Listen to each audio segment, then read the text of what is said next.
AI pundits like to act like they have a magic crystal ball that lets them see into the future. But the sad fact is, the future of AI is unclear for everybody. Hi, my name is Perrin, and I'm a tech leader, speaker, and AI thought leader who sometimes acts like maybe his crystal ball is a little less unclear than everybody else's. But there is so much AI hype out there right now. So on this, the first episode of the Yelling at Robots Leading People YouTube channel, I'd like to spread a little bit of hype of my own. And that hype is that no matter what, the future of AI is too unclear to make a lot of solid predictions. Well, okay, it's unclear to everybody else, except for me. You should definitely subscribe, because I have all the answers, right? Absolutely. Okay, maybe not. So today we're going to look at three cases of three very emotionally charged AI issues. We're going to look at what the extremes are saying about these issues, and then we're going to look at what a more reasonable, centrist, maybe contrarian position around this issue would be. So we'll start looking at the AI job market. Then we'll look at the recent decisions by the US government around Anthropic's Fable model. And then we're going to talk about should AI features be included in an application.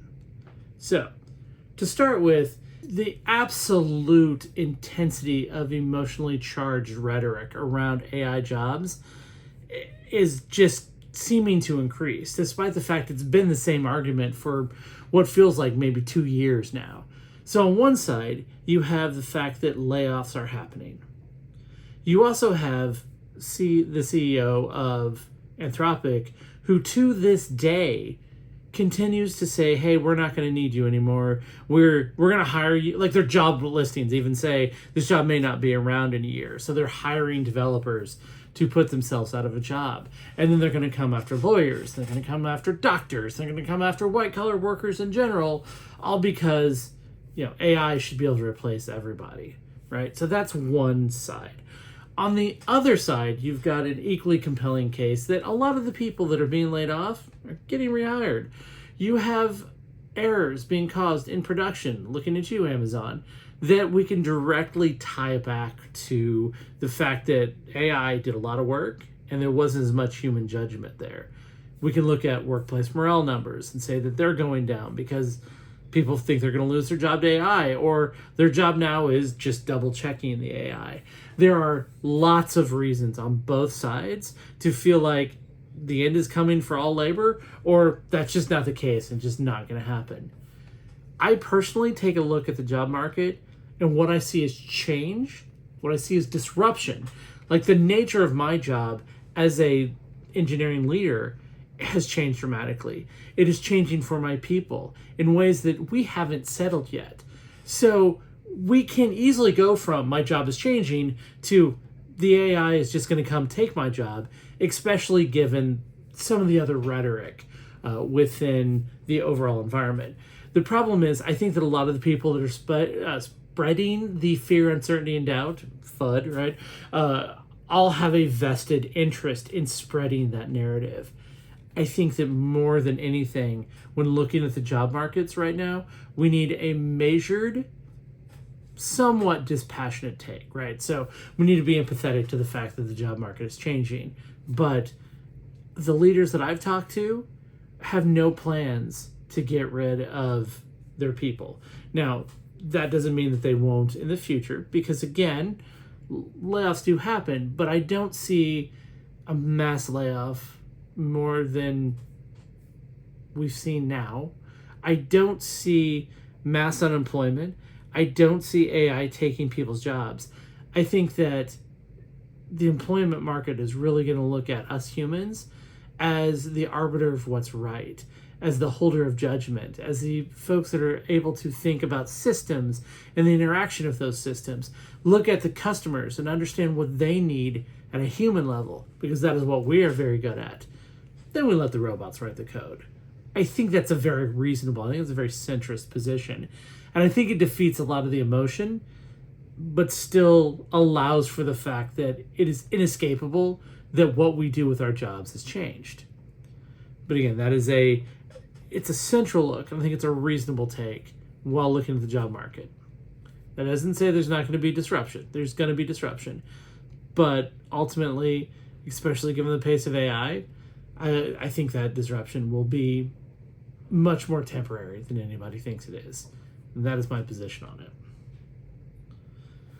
Next, if we want to look at the government's ruling on Anthropic's Fable model. Now, if you're not aware, in June, Anthropic released Fable, which was a distillation or harnessing of the Mythos model. So they came up with this model called Mythos, and what they found, it is really good at looking at source code, finding security exploits. It can do things like, it can say, okay, you've got a bug here, you've got a bug here, but in between there's bug, bug, bug, bug, and chain those all together and you've got an exploit. For those that have used Mythos, they say it is just absolutely phenomenal. And there was some rumor that maybe it was making the NSA nervous because it was able to crack systems that shouldn't. I don't know. That's the rumor mill. What I do know is that in June, Fable was released, and within, I think, a day, Amazon was able to jailbreak the harness. And so they were able to get Fable to do Mythos level things. The government steps in and says, no, we can't have that in the hands of any foreign national, including ones working at Anthropic, which is a strange declaration. And basically, Anthropic has to pull Fable off the shelves. So on one side, you have a lot of folks, and when I say a lot of folks, I'm talking about my Twitter bubble a lot. We're talking about, is this the end of open source? There were people that were theorizing that open source LLMs were going to become illegal and you could be thrown in jail for the rest of your life for entering one prompt into an open source model, and what is going to happen. And on the other side, you look at the fact that Anthropic was able to re-release Fable. Perhaps it was nerfed. I've heard some rumors that the July release of Fable isn't as capable as the June release, but I don't really know what's going on. But what I haven't seen, the reality of the situation is that the U.S. government has not done much else that would limit AI. They did ask OpenAI to slow the release of 5.6 out, which made some people a little nervous, especially within the whole framework of this one foreign national ban of Fable. It felt like more of the same to a lot of people, but it's not. It is a different degree of action that the U.S. government is taking. It perhaps leads to a slippery slope, but with the re-release of Fable, with really the U.S. government not taking any of the steps that all the doomsayers were saying. Like, no one has touched open source LLMs. Matter of fact, more open source LLMs have been released, a lot of them out of China, but still available in the US. There's no import restrictions of those models. The hype just doesn't seem to match the fear. On this one, I'd say still keep an eye, especially if you are building an entire infrastructure around a certain model. It is a good idea to make sure that you understand what is going on in the world of AI, because the U.S. government showed that it is capable and willing to lock down AI access if it feels like it's a threat. I'm kind of one of those people that are like, if it is a true threat, it's probably good they can do that. I do worry about the slippery slope on that one, but it's more of a concern. It's not a certainty. And in fact, if anybody's going to come and tell you that all frontier models are going to be criminalized or only available to the hands of the very rich or top 5 mega companies in the world, there just doesn't seem to be a plan for that. There doesn't seem to be a logical reason to support that. So I don't know. Maybe God's saying that I'm lying there. I don't know. The Thunderbolt hit pretty close. But yeah, I just don't see a scenario where it makes logical sense to limit AI in that way.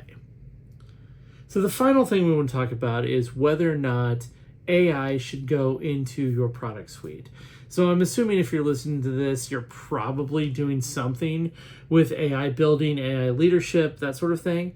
And The two sides of this are pretty well defined. There's the no AI functionality, and there's yes AI functionality all the time, every day, right? So, especially within the hype, the cheerleader movement of AI, there's a lot of people that say, let's just get AI out there. And I think that a lot of folks felt pressure to check the AI box and have an AI feature. There's the other flip side of that is that those are features that maybe users didn't want, and adding a feature that a user doesn't want or need is usually not a good way to win customer loyalty. The very easy centrist position to this is add AI features where it makes sense.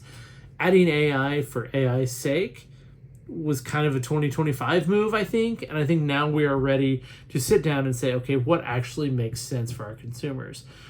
Folks that were early to adopt AI and kind of got used to using it are now experiencing kind of an AI, not kind of an AI hangover, an AI hangover. And a lot of it goes back to all of a sudden AI everything pops up and it disrupts flows and it increases cognitive load. You've got tutorials you have to click on, and it's a bunch of things that folks didn't ask for.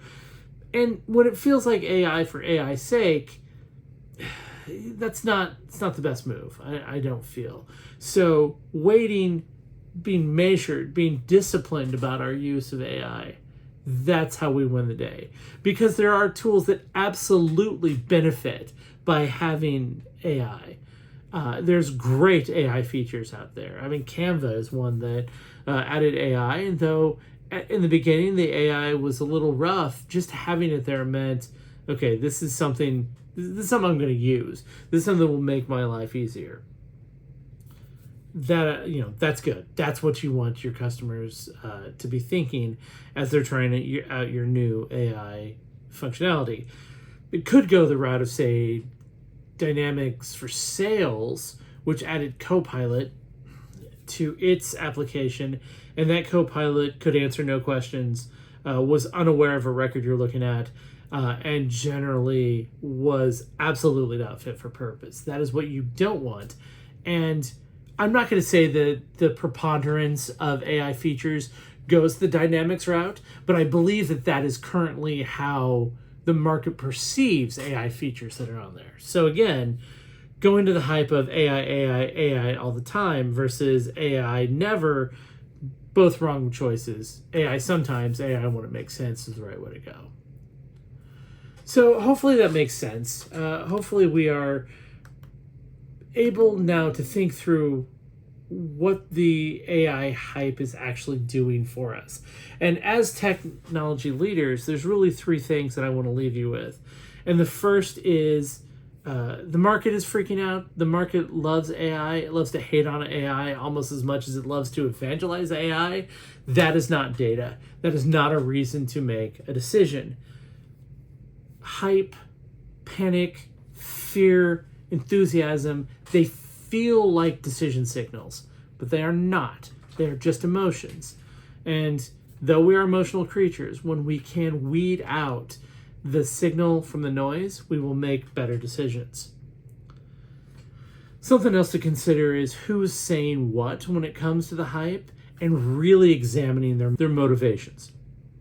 So, look at Dario Amodei. Everything that comes out of his mouth is there to sell you more Claude. Now, I use Claude all the time, so there's a part of me that's like, good, more Claude means more innovation. However, he oftentimes feels like the face of the AI is going to come steal your job and leave you homeless and make your children not have shoes crowd. I don't know if that's what he intends, but that is the way that his words are interpreted. So, when he comes out and says something about jobs and labor, I would discount it. And I would doubly discount it because Sam Altman, the CEO of OpenAI, is backtracking his position on whether or not AI will replace everybody. So he's one of the two biggest CEOs for AI in the world, and even he is saying, hey, we need humans. It's a pretty good reason to think about. Yeah, maybe there's something to the fact that Amadei's got a point of view, and it may not be applicable for everyone, or even true. right? So the last thing that I want you to consider is that one expert, even me, does not make a trend, right? So before making any decision, before seeing what is going on, find 2, 3, 5 level-headed thought leaders, pundits, thinkers, technologists, engineers, whatever you want to do, but find a couple and then look at what each one is saying. So right now, you can go on a lot of sites, LinkedIn, Medium, things like that, and you can find a lot of people regurgitating the same facts.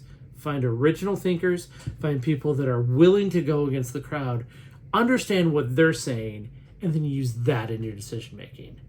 That is how we're going to win in AI. Because let me tell you, AI is changing far faster than we as humans are used to, and far faster than we are able to keep up with.